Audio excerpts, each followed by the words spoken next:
As temperatures rise, falling asleep and staying asleep may become a little bit harder to do. Sleep expert Alanna McGinn is here now to show us what we can do to sleep cooler during those hot summer nights.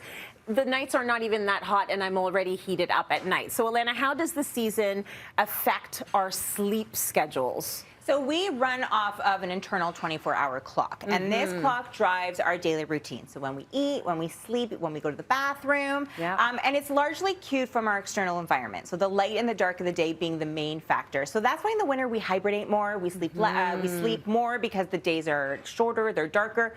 Whereas in the summer, the days are longer and they're brighter, right? So we tend to get less sleep. But temperature plays a role too. And there was a rather large study recently done on 47,000 individuals in 68 countries. And it showed that climate change is changing how we sleep.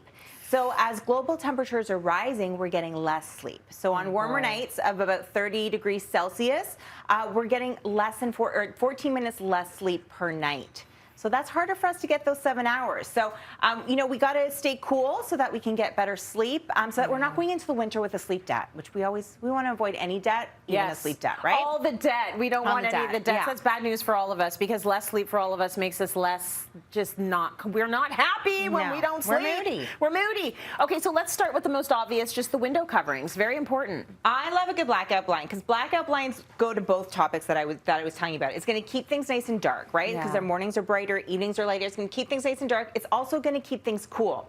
This is a great Canadian company called Sleep Out. So they have an amazing blackout blind, and it's a travel one. So you just suction it right to the windows. That's so good. So for summer trips and things like that, and it's 100% blackout. You want to look for at least 90 to 100%, and it's thermal. So in the winter, it'll keep the heat in, and in the summer, it'll keep the heat out, which is great. And then fans. You know, a night table fan, ceiling fan, table fan, whatever you need. This is a little DIY hack for those who maybe don't have air conditioning or never gets upstairs, right? My air conditioning. Fill a little shallow pan with ice. As the ice melts, the water evaporates. Turn the fan on behind it, and it'll blow right on you, right on your night table. That is a fantastic DIY, which I've never heard of before, and very, very smart if you're looking to cool down and you don't have the AC. Really good. That's right. Okay, next, what do you suggest if we are looking to cool down in our sleep? So we want to focus on sleep environment. So another great hack, do as the ancient Egyptians once did. So they would soak a sheet and sleep under that. But that's like messy. We don't want to sleep under soaked sheets. So let's modernize it. Take a large towel, a large sheet, soak it, wring it out, full water. Put in your spin cycle in your washing machine. So it's not going to be soaking wet. Absolutely. But it's going to be a little damp and a little cool. It'll help you sleep again. If you're struggling with air conditioning, you don't have it. It could be a great hack. Love that. Sheets and pillows? Sheets and pillows. You know that spot when you stick your foot in that cool spot in the bed? Like how good it feels, right? This is what we want to feel on our whole body. So we have to customize our bedding to seasonal, right? So we have to swap out the winter sheets and blankets. So focusing on, this is another great Canadian company called Tuck.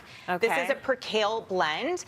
So focusing on natural fibers like cotton, bamboo. This is more breathable. It's going to wick away that perspiration that we want to do. And then we might want to swap out our big winter duvet with just a thinner blanket. I need a bit of weight. I can't just sleep with a sheet, right? But something that you can just kind of peel off layers is, if you get too hot.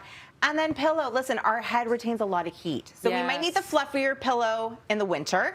This is Casper. This is their classic pillow. And what I love about this is you can unzip it, and it's a 2-for-1. So you take it out, you got the thinner pillow in the summer, and the thicker pillow in the winter. And then together they make one pillow if you want, or two pillows if you need it. Oh my God, that's so good. Yeah, it's great. Okay, let's talk about clothing, because you're saying PJs count. They're important. They are. So just like our bedding, we want to avoid that synthetic fiber, right? That's going to keep that heat in. So again, this is another great company called This Is J. This is a bamboo material. It's going to keep things nice and airy, wick away that perspiration, focusing on loose fitting too. A lot of people think if we sleep nude, it's better in the summer, but you have to think if you're going to sweat, you're going to sweat. And now you're lying in that sweat. That's me every night. That's not comfortable. In a lake. So this is where pajamas can work, because again, it's going to wick away and hold that perspiration, so you're not lying in it. I just don't want to do it. And I'm so used to sleeping without pajamas. Let's talk about other ways you might be able to stay cool at night. So stay cool. I talk a lot about tech, about keeping tech out of the bedroom. But when you have a running TV, a running computer, that radiates heat. So turn all that off. But then what tools are going to keep us nice and cool, right? So cooling socks. You throw these right into the freezer. Cooling pads. You can put that right into your pillowcase. We have these small little cooling packs, and you can put those on your pulse points. So on your ankles, on your wrists, on your elbows, behind your neck. Got it. That's going to help cool you down. Yep. A great eye pack, which I actually love to use. Nice. Face roller, you can throw that right into the freezer. Washcloths, even your bedding, put it in a Ziploc bag. This Your stuff? pillowcase, yeah, and freezer it before you go to bed. It's not going to stay cold all night, yeah, but it might help you fall asleep at night. It'll start you off, and that's a really important thing. I totally thought this was a razor when I saw it. So just put it in the freezer, put it on your face. Put it on your face, yeah. Very nice. Getting cool right before you go to sleep. Oh, we want you to have good sleeps, everyone. I'm so big on sleep, Alanna. Thank you so much. I love your tips.